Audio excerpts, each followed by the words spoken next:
I am Dr. Ashis Ranjan, Chief Intervention Cardiology, Sanford Hospital, Ranchi. Today I want to tell about a killer disease known as hypertension. Hypertension is defined as systolic blood pressure of 140 or greater, diastolic blood pressure of 90 or greater, or patient taking any antihypertensive medication. It is a predominant driver of cardiovascular disease and leading cause of morbidity and mortality worldwide. Hypertension leads to changes in blood vessel affecting cardiac, renal, blood vessel, eye, and brain. It will kill nearly 10 million people every year, half of the cardiovascular total and more people than all infectious disease combined.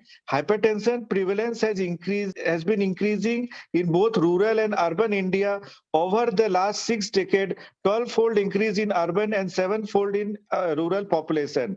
It remains poorly controlled due to low awareness about hypertension, lack of appropriate care through primary care, and poor follow-up. Uncontrolled hypertension is a serious concern. Only 27.3% had both systolic BP and diastolic BP under control. 3 times more death in patients where systolic BP was more than 140 mmHg. Many articles show that hypertension is out of control in India. Only 1/10 of the rural and 1/5 of the urban population have blood pressure under control. 69% of individuals who had first MI, 70% who had first stroke, and 74% who had heart failure have hypertension. What is the new 2021 European Society of Hypertension emphasis on the diagnosis of hypertension? They told that diagnosis of hypertension should not only be dependent on office blood pressure measurement, but also on out-of-office measurements such as ambulatory blood pressure monitoring, home blood pressure monitoring. 24-hour and nighttime BP measurement was associated with greater risk of mortality and composite cardiovascular outcome. Thus, they may be considered as most relevant with BP measurement. It is for estimating cardiovascular risk. For every 20 by 10 mm increment of the blood pressure measurement at night, they are called non-dipper, the risk of mortality increases by 23% and risk of cardiovascular event increases by 36%.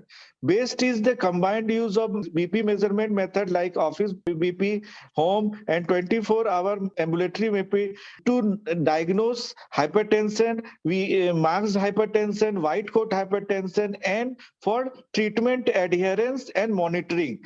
Now there are many apps are there, but they are not validated up till now.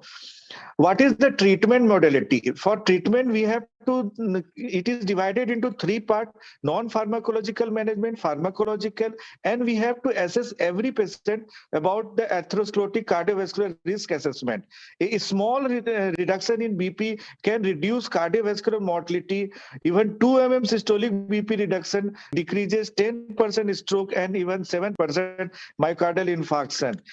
What is the newer in this, that they found that AHA ACC 2021, they given the newer guideline for stage 1 hypertension who have very low atherosclerotic cardiovascular risk less than 10%.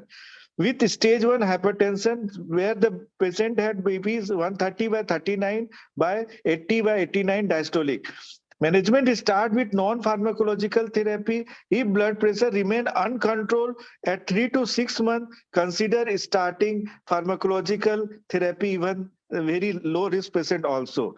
What we can do for non-pharmacological management, it include lifestyle modification, maintaining healthy weight, reduce salt or sodium intake, increase physical exercise, smoking cessation, control diabetes, and stress relieving techniques. Among the pharmacological therapy, more than 75% of the patients who have adequate BP control who have not adequate BP control require combined therapy. Considering high non-adherence treatment, importance of combined therapy is particularly highlighted to improve the adherence of therapy and BP control. There are newer and very good drugs available for which every patient should consult physician and cardiologist to control BP. What should be the target? Lowering systolic blood pressure, targeting down to The 110 or less than 130 mmHg is substantially reduced cardiovascular event in STEP and reaffirming the sprint trial find. So many there now target is basically 130 by 80, or in older we can go slightly higher, 140 by 90. So what is the causes of resistant hypertension? Among the most common cause is improper BP measurement was the most common cause. So what is the take home message? Hypertension is the most important cause of morbidity and mortality and need to be treated. It is extremely common condition. However, it is still underdiagnosed and undertreated. Hypertension is easy to diagnose and easy to treat. If it is diagnosed at correct time, aim of management is to save the target organ from the deleterious effect. Besides pharmacology, we have other choices. One has to acquainted with that choice. Lifestyle modifications should always be encouraged in all hypertensive patients. Thank you very much.